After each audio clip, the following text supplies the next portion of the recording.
Mesdames et messieurs, bienvenue dans Check-up. Vous le savez, le corps humain produit la sueur pour aider à contrôler sa température. Certains éléments peuvent provoquer la production de cette sueur, comme les températures élevées, l'exercice physique, la nervosité, la peur ou même l'embarras. Mais chez les personnes atteintes d'hyperhidrose, la quantité de sueur produite est plus grande qu'à la normale et la sudation peut même se produire lorsque la température ambiante est fraîche. L'hyperhidrose, notre sujet de ce check-up, vous concerne. Comment apparaît-elle? Guérit-on de cette maladie? Comment le soigner naturellement? Zoom sur une maladie peu étrange tout de suite. Le fait de transpirer, c'est un fait normal, c'est un fait naturel. Tout humain qui est en bonne santé doit transpirer.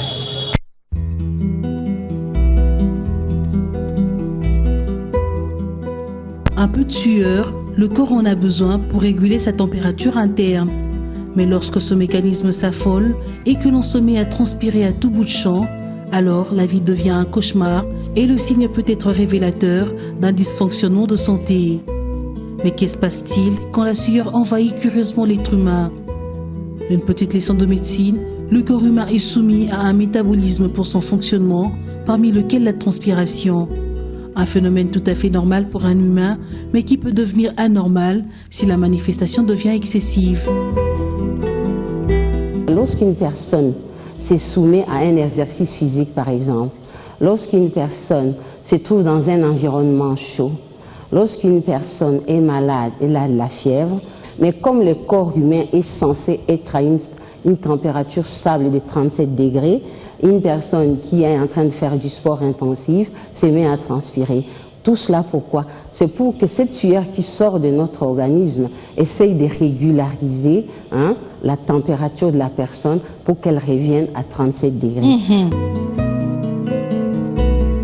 Même si cela gêne un peu l'aspect esthétique, ce liquide que sécrète notre corps est très important. Certaines personnes transpirent plus que d'autres.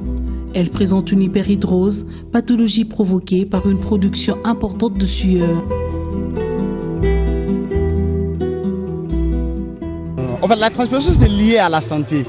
Ça peut être dit aux diverses choses, notamment le fait de marcher beaucoup, le fait de s'exercer, le fait d'être un sportif, ainsi de suite. Le fait de transpirer ou ne pas transpirer, c'est un fait physiologique. Ce n'est pas synonyme d'être en bonne santé ou ne pas en avoir. C'est juste le fait de montrer que tu vis, ton corps fonctionne, c'est un fait physiologique.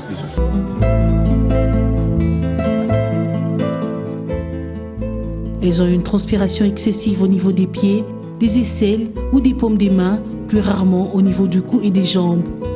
Cette transpiration est gênante, incommodante pour les proches et peut présenter un véritable handicap. L'hyperhidrose peut être de forme simple, modérée ou sévère. Il y a des médecins qui font faire, des dermatos, qui font faire de la chirurgie aux personnes qui en veulent. Et ça, on les voit surtout en Europe, d'accord? Il y a les jus de citron qu'on peut facilement mettre sous ses aisselles, d'accord? Ça, je crois que c'est quelque chose que les gens connaissent beaucoup. Il y a aussi les concombres. Et le concombre est un produit très astringent, c'est-à-dire ça suce. D'accord? Ça a l'effet de sucer et de resserrer un peu le porc. Pourquoi? Le risque majeur concerne la déshydratation entraînée par une production importante de sueur qui peut atteindre 10 litres par jour. Il existe également des risques d'infection des pieds et des ongles, des risques d'eczéma de contact et une mauvaise circulation sanguine.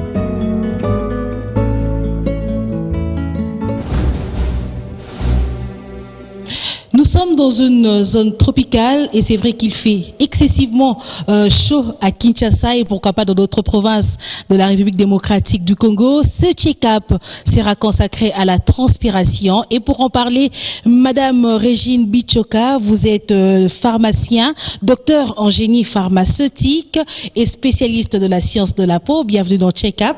Bienvenue, merci. C'est pas pour vous une première fois de venir sur ce plateau. Vous êtes déjà habitué. Encore une fois, nous allons profiter de vos recherches, de votre expertise dans le domaine de la peau. Madame Régine, aujourd'hui, nous avons décidé de parler justement de la transpiration qui émane justement de notre peau. Est-ce que vous pouvez nous définir ce phénomène physiologique? Que diriez-vous sur la transpiration? La transpiration, elle est tout simple. Je vais utiliser juste des mots simples pour que les gens puissent comprendre, d'accord? C'est juste la sueur que nous sécrétons de notre peau à travers les pores, les liquides qui sortent, tout simplement s'appelle la transpiration. Le corps humain sécrète cette sueur, mais seulement il faudrait le dire, Maman Régine, il y a des personnes qui, c'est vrai, transpirent, mais qui transpirent d'une façon excessive. Est-ce que c'est normal? C'est normal et c'est pas normal. Mais pour pouvoir bien expliquer, je vais rentrer en détail, d'accord? Tout à l'heure, je dis que la transpiration, c'était cette sueur que nous sécrétons, ces liquides qui sortent de notre peau. Alors, comment ça se fait? Vous avez dit tout à l'heure que c'est un phénomène normal. Physiologique normal. Voilà, physiologique normal. C'est-à-dire quoi? Lorsqu'une personne se soumet à un exercice physique, par exemple, lorsqu'une personne se trouve dans un environnement chaud, lorsqu'une personne est malade, elle a de la fièvre, il y a une thermogénèse qui se fait dans son organisme, c'est-à-dire il y a une augmentation de la température corporelle qui s'est fait dans son organisme. Mais comme le corps humain est censé être à une température stable de 37 degrés, qu'est-ce qui se passe? Il y a ces phénomènes-là qui se fait. Donc de façon physiologique, automatiquement, une personne qui est malade, une personne qui est en train de faire du sport intensif, se met à transpirer. Tout cela pourquoi? C'est pour que cette sueur qui sort de notre organisme essaye de régulariser la température de la personne pour qu'elle revienne à 37 degrés. Voilà, c'est ça au fait normalement. Donc cette sueur, elle est importante parce qu'elle régularise la température du corps humain. Corporelle, voilà, exactement. Lorsque nous allons voir que même lorsque nous sommes par exemple normal, même si à la rigueur nous ne sommes pas en train de faire du sport, il suffit juste de boire une boisson chaude ou une boisson très très froide. Dans la mesure qu'il y a un déséquilibre, nous finissons toujours par transpirer. Et par la suite, lorsque nous avons transpiré par je ne sais pas quoi, je peux dire, c'est une réaction d'évaporation. Notre corps, après avoir transpiré, revient à une température normale de 37 degrés. Notre corps revient à une température normale de 37 degrés. C'est ça la température normale pour un être humain. Mais voilà. Madame Régine, moi je reviens justement à ce qu'on appelle l'hyperhydrose. Cette transpiration excessive. Vous verrez dans une réunion, dans une salle climatisée, une personne en train de transpirer. Pour lui, c'est normal. Il transpire et c'est comme ça sa vie de tous les jours. Est-ce qu'on doit dire que c'est normal? C'est normal, comme je le disais tout à l'heure, et c'est pas normal. C'est normal pour des personnes qui sont pas malades. Il y a une hyperhydrose normale. C'est-à-dire que cette personne-là, de par sa nature, a reçu, lors de la répartition corporelle, des glandes sudoripares. Nous avons tous fait la science naturelle, la science humaine, nous savons ce que c'est. Sous notre peau, nous avons, chaque personne humaine a ce qu'on appelle les glandes sudoripares. Et ce sont ces glandes sudoripares qui nous aident à transpirer, qui font cette réaction des transpirations. Et les glandes sudoripares nous ont été données de façon, je peux dire, imparfaite. Il y a des gens qui ont reçu beaucoup plus de glandes sudoripares que d'autres, d'accord? Et ces glandes sudoripares sont de deux catégories. Il y a les glandes écrines et les glandes apocrines. Les glandes écrines, c'est ça, c'est les glandes que nous avons au niveau des fronts, au niveau des aisselles, au niveau de nos paumes de main et au niveau de nos plantes de pied. Il y a certaines personnes qui en ont aussi au niveau du dos, d'accord?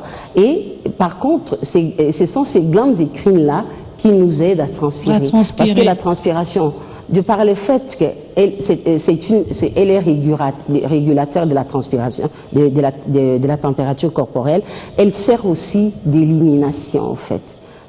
Nous avons les reins, nous avons les foies, nous avons les poumons qui sont des organes émontoires. Et la peau aussi, notre peau est un organe qui nous sert à éliminer certaines toxines que nous avons dans l'organisme. Et lorsque vous transpirez justement, ça vous aide également à pouvoir éliminer certaines toxines. Voilà, exactement.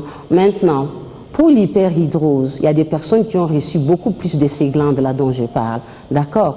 Il y a des glandes que je n'ai pas parlé tout à l'heure, c'est les apocrines. Les glandes apocrines, nous les avons qu'au niveau de nos aisselles et au niveau de nos parties génitales. Et ce sont ces glandes-là qui détermine notre identité olfactive. Comme nous avons, chaque personne humaine, une empreinte unique qui nous détermine comme étant une personne identitaire, nous avons aussi des odeurs qui nous sont propres à nous. Patricia, vous n'avez pas la même odeur corporelle que moi. Et c'est même pour ça que vous voyez dans certains films, la police pour retrouver un gangster ou un voleur, la police fait humer à un chien policier les vêtements par exemple d'une personne. Et comme ça, même si à la rigueur il y a 1000 personnes, le chien qui a humé cette odeur-là retient ça dans sa mémoire que c'était cette odeur-là. C'est une odeur qui détermine, qui identifie une seule personne sur la terre. En fait, c'est ça l'identité olfactive. Et cette identité olfactive, nous l'avons par les grandes sudoripares qui sont sous nos aisselles et dans nos parties génitales. Maintenant, pour revenir à l'hyperhidrose, c'est une excessivité des transpirations. Elle est normale. On peut dire qu'elle est normale lorsque c'est une personne qui a reçu, de par sa nature, une très grande concentration, une grande quantité des glandes sudoripares. Mais elle est aussi anormale lorsqu'elle est maladive. D'accord? Lorsqu'elle vient de la maladie. Justement, maman Régine, c'était ça ma prochaine question. Vous dites qu'elle est normale, mais elle n'est pas normale lorsqu'elle est maladive. Est-ce qu'on doit dire que l'hyperhidrose est une maladie? L'hyperhidrose, c'est une maladie parce qu'elle rend vraiment mal à l'aise la personne qui l'a, au fait. Même si elle est de manière normale. Le fait, vous avez dit tout à l'heure que vous pouvez être dans une salle de réunion, même quand il y a la climatisation, il y a des gens qui sont très bien, ils n'ont aucun problème, mais vous êtes là en train de transpirer, de suer. On ne comprend pas, on se dit, mais cette personne a un problème, est-ce qu'il a la diarrhée, qu'est-ce qui ne va pas, est-ce qu'il n'a pas mangé, est-ce qu'il a faim? Il y a toutes ces choses-là, on commence à se poser des questions pour qu'on vous mette à l'aise. Voilà, exactement. Donc, il y a des maladies, par exemple, qui entraînent cela. Nous avons d'abord un état chez une maman qui était normale quand elle était jeune et tout ça, lorsqu'elle arrive à un certain âge, avec les perturbations hormonales comme la ménopause, il y a des mamans qui transpirent beaucoup par rapport à d'autres personnes. Il y a des maladies les maladies infectieuses comme la tuberculose, comme la pneumonie, qui sont aussi à l'origine de l'hyperhidrose.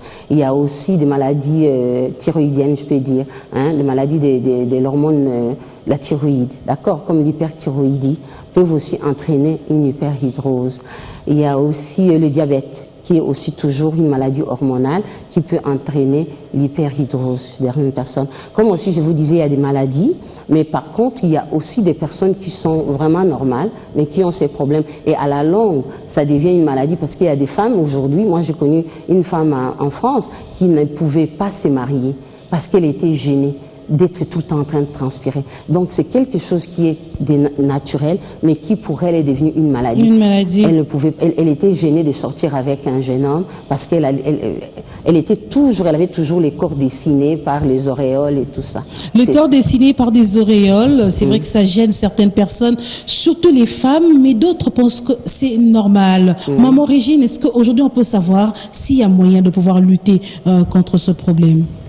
Je pense même qu'avant qu'on parle du traitement, si vous le permettez, Patricia, je voudrais qu'on parle un peu de petites choses simples que nous avons tous les jours de notre vie, mais qui peut entraîner cette hyperhidrose. Justement, quels sont ces facteurs, ces autres facteurs qui peuvent entraîner l'hyperhidrose, à part les facteurs génétiques dont on parlait tout à l'heure? D'accord. Il y a par exemple les aliments, comme je disais tout à l'heure. Il y a quand nous buvons quand nous mangeons les aliments très chauds, très épicés, comme les gens qui aiment manger les piments, d'accord, ça peut induire l'hyperhidrose.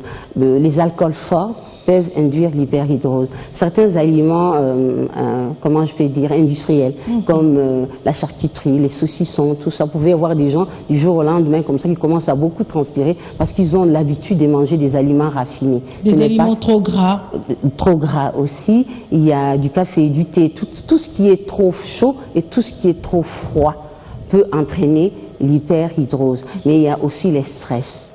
Les stress, quand vous travaillez toujours sous stress, il y a des gens qui aiment bien travailler sous stress parce qu'ils pensent que c'est comme un moteur qui te fait fonctionner, comme vous dans votre métier. Vous êtes toujours tristé, toujours demandé, et souvent ça peut induire de l'hyperhidrose. Les gens aussi qui sont très émotifs, il suffit juste qu'on te dise quelque chose, hein, qui ont cultivé l'émotivité au fait. Ils peuvent aussi du jour au lendemain faire déclencher l'hyperhidrose de leur organisme. Voilà. Déclencher l'hyperhidrose de leur organisme, je crois que c'est vraiment un problème, une éducation qu'il faudrait faire soi-même pour pouvoir éviter cela. Mais je reviens à ma question, Madame Régine, justement, comment lutter contre ce problème? Comment vaincre l'hyperhidrose? Justement, pas seulement parler de cette santé, garder le bien-être, se garder en bonne santé, mais aussi pour son aspect esthétique. Comment faire pour lutter contre ce problème? Voilà. Alors, nous allons faire les choses de deux façons, d'accord? Nous avons d'abord la façon conventionnelle, la médecine conventionnelle, ce qu'elle nous propose. Je vais juste citer les traitements conventionnels de l'hyperhidrose sans pouvoir rentrer en détail, d'accord? Parce que de toute manière, les gens ne vont pas comprendre et ça fait pas vraiment le sujet de notre émission. Et par la suite, on pourra un peu parler en profondeur des traitements naturels. Les traitements conventionnels de l'hyperhidrose, hein, il y a des gens qui font de la chirurgie. Je vous ai parlé tout à l'heure des glandes sudoripares qui sont en grande quantité. Alors, il y a des médecins qui font faire, des dermatos, qui font faire de la chirurgie aux personnes qui en veulent. Et ça, on les voit surtout en Europe, d'accord?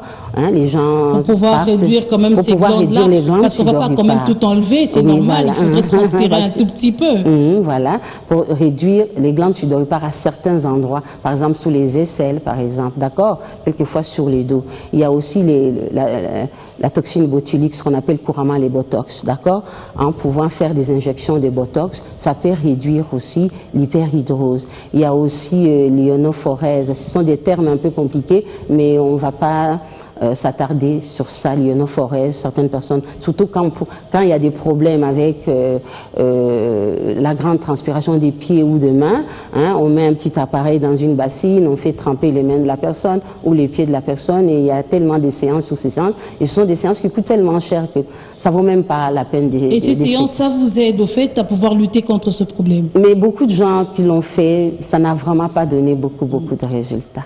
Et quelle est la meilleure solution, justement? Moi, je trouve que là, on est dans le naturel, d'accord? Et puis, vous et moi, nous aimons beaucoup le naturel. Alors, nous allons parler du naturel. Comment on peut essayer d'organiser sa vie, hein, pour une personne qui transpire beaucoup, d'accord? Avec les choses que nous avons tout autour de nous. Les choses qui ne vont pas nous coûter vraiment très, très cher, d'accord? Il y a des légumes que nous avons, que nous mangeons en salade, que nous mangeons, par exemple, que nous mettons des épices, que nous mettons plutôt, autant pour moi, dans notre alimentation qui peuvent nous aider. On va commencer avec les jus de citron. Je pense que c'est quelque chose que les gens connaissent, d'accord?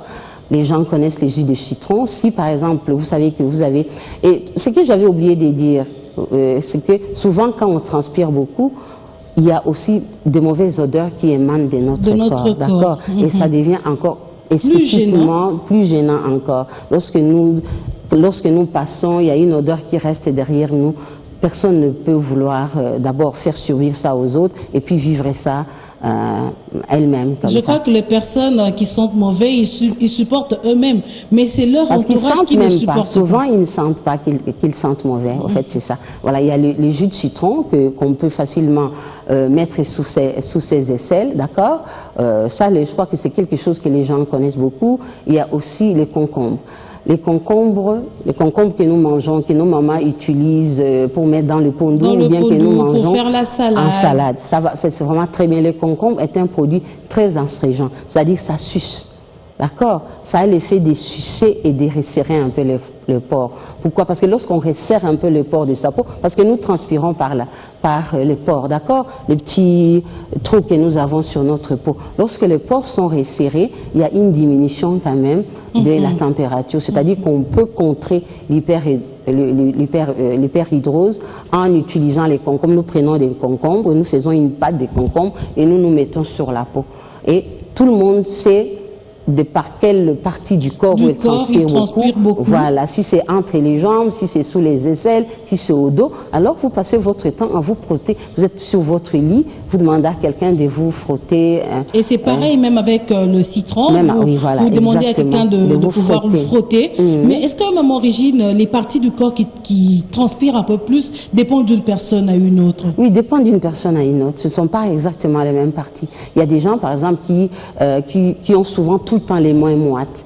Lorsqu'elle vous dit bonjour, tout de suite vous sentez que ses mains sont moites, ses mains sont humides. D'autres transpirent beaucoup plus par les pieds. Et ces personnes-là arrivent toujours à avoir des pieds qui sentent mauvais. D'autres encore plus par les aisselles. D'autres encore plus entre les jambes. Ils ont tout le temps, même lorsque la personne se lève, si c'est une femme ou un homme, vous voyez toujours il y a des auréoles derrière et c'est vraiment très désagréable. C'est vraiment très désagréable. D'une personne à une autre. Voilà. Et donc vous disiez, utilisez le citron, utilisez du concombre. Est-ce qu'il y a-t-il autre chose que l'on peut également utiliser pour éviter cette hyperhidrose? Oui, il y en a beaucoup. Il y a par exemple du jus de tomate, d'accord?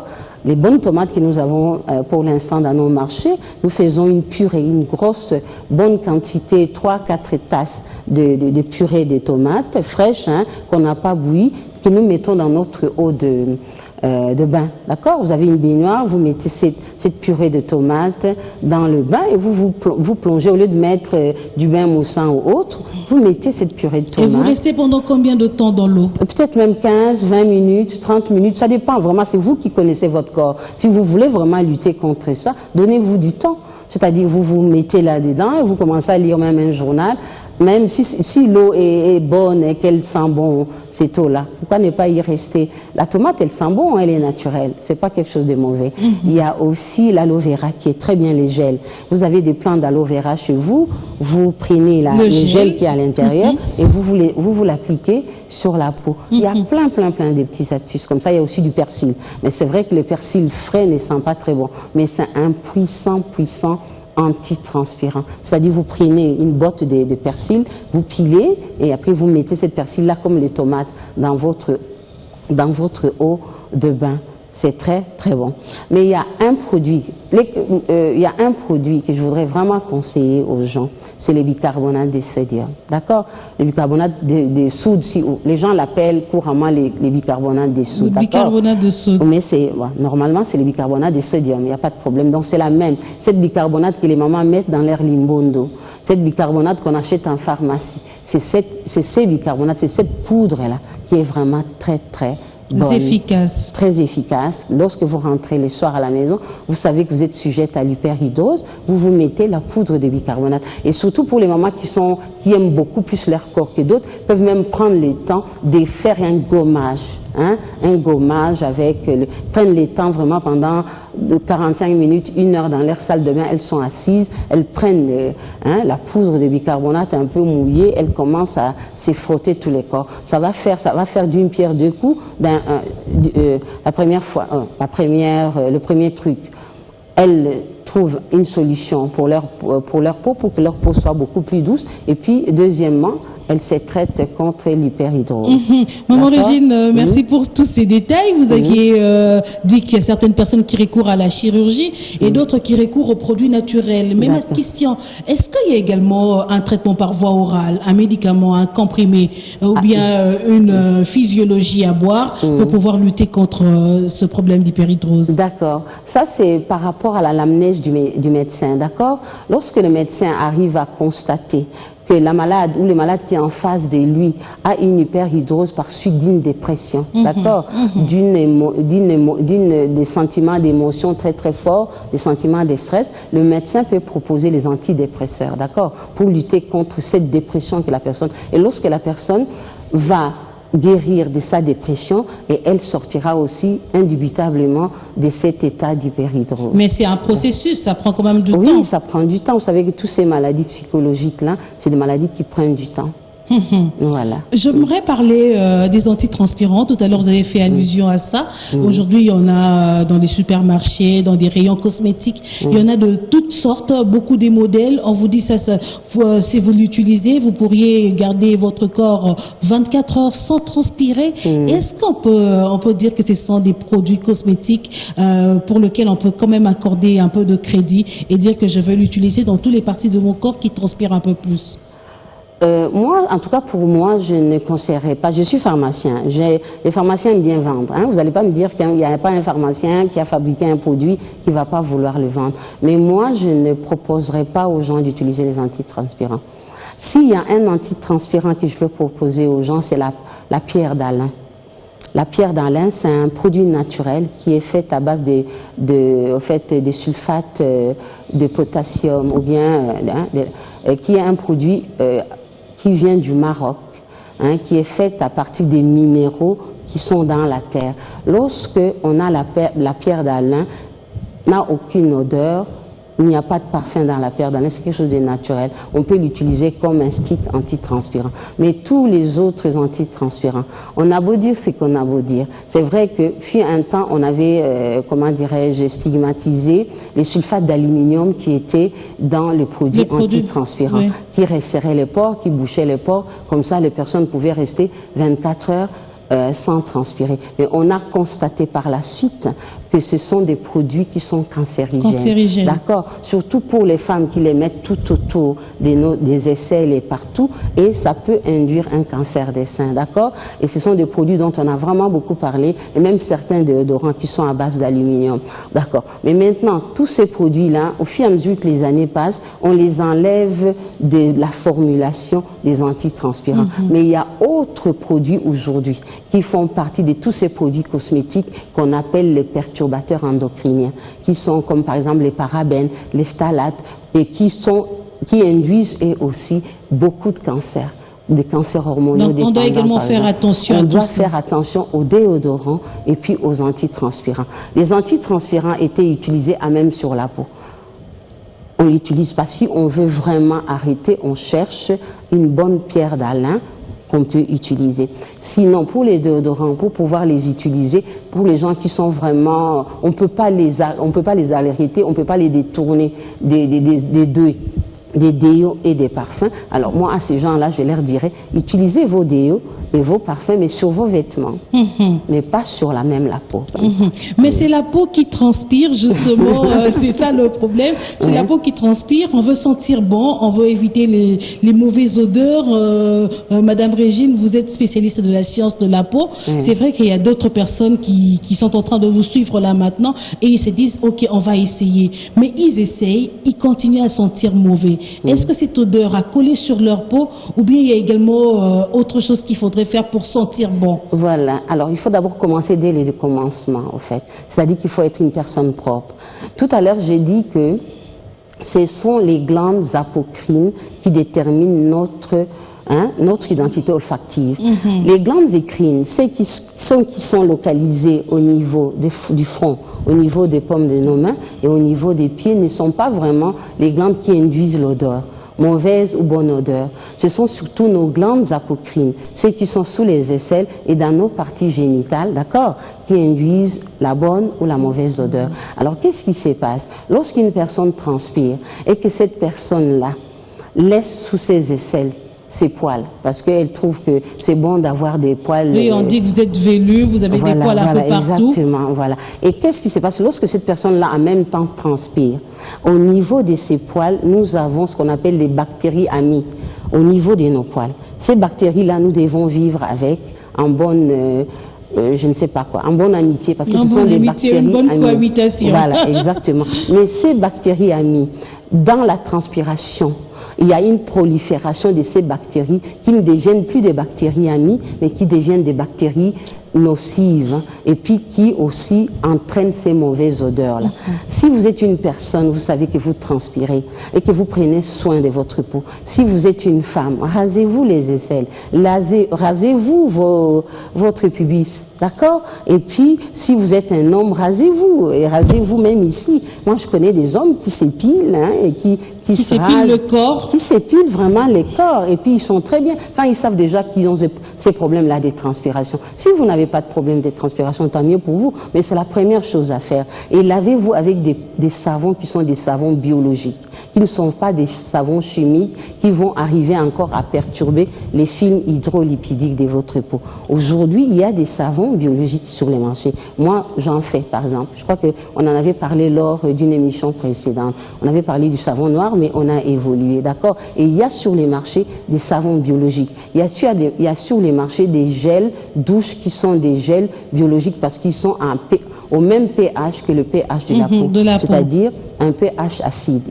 Voilà les choses, voilà les préliminaires qu'une personne qui a de l'hyperhidrose peut faire. Être propre, c'est laver proprement, c'est raser pour pouvoir avoir un corps sain. Et puis par la suite, mettre tous ces produits dont on venait de parler, les produits naturels, hein, que ça devienne une routine. Hein, comme nous avons, nous, les femmes, une routine beauté, nous faisons des gommages et tout ça toutes les semaines. Il faudrait également bien prendre soin de son corps. Voilà. Origine, on va bientôt chuter, mais j'aimerais quand même vous retenir, vous garder encore quelques minutes pour que vous puissiez, non seulement ce que vous venez de dire, mais donner encore un conseil à toutes les personnes qui nous écoutent. C'est vrai qu'on transpire tous, même ceux qui font de l'hyperhidrose et ceux qui n'en font pas, on aimerait toujours avoir un bien-être, être bien, avoir son corps qui sent très bon, n'avoir pas une chemise qui a des auréoles, n'avoir pas des cheveux qui transpirent, parce que on transpire de la tête aux pieds, ça il faudrait le reconnaître.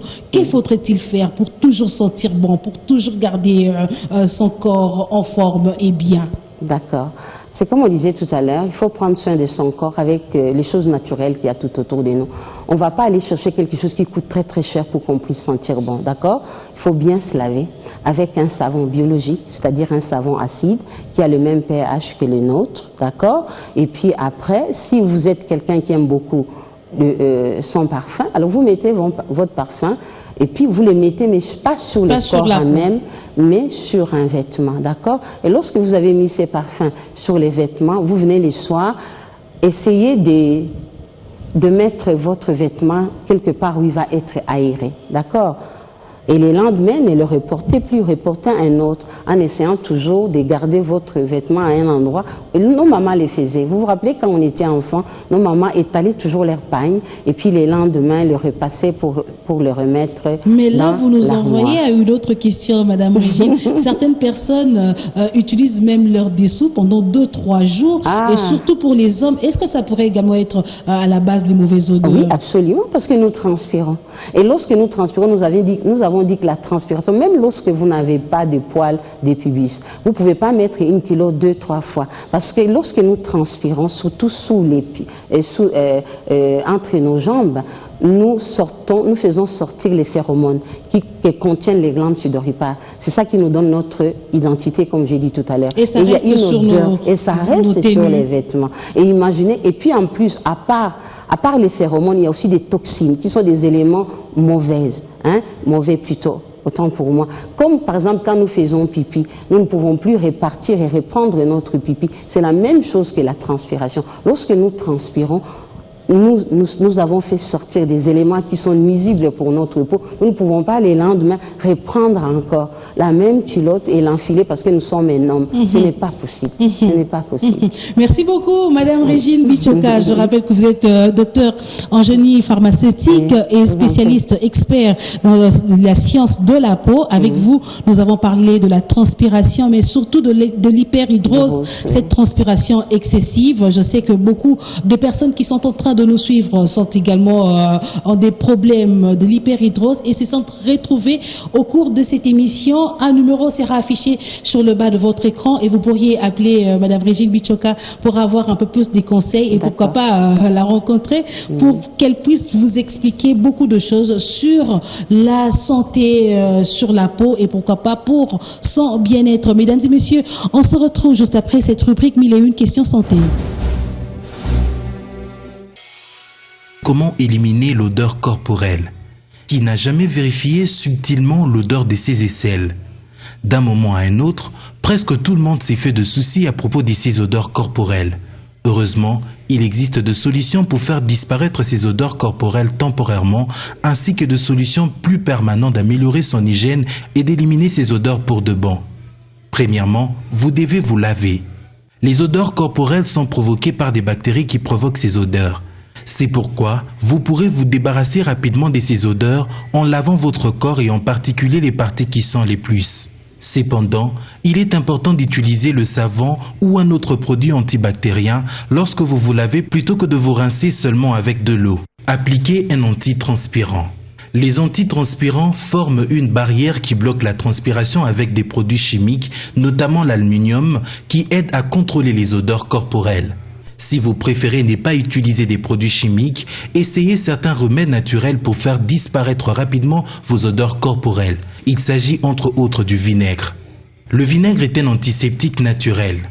Il vous aide à tuer les bactéries et les mycoses dans les zones à problème, par exemple vos pieds ou vos aisselles. Vous pouvez vaporiser de vinaigre de cidre de pomme ou de vinaigre blanc sur des zones que vous pouvez facilement essuyer par après. Si vous n'aimez pas l'idée de vaporiser du vinaigre sur le corps, vous pouvez essayer alors d'utiliser du jus de citron. Le jus de citron est considéré comme un agent antibactérien et antifongique naturel. Grâce à ses propriétés, vous pouvez vous en servir pour vous débarrasser rapidement de vos odeurs corporelles. Cependant, vous devez faire très attention à la qualité du citron que vous mettez sur votre peau.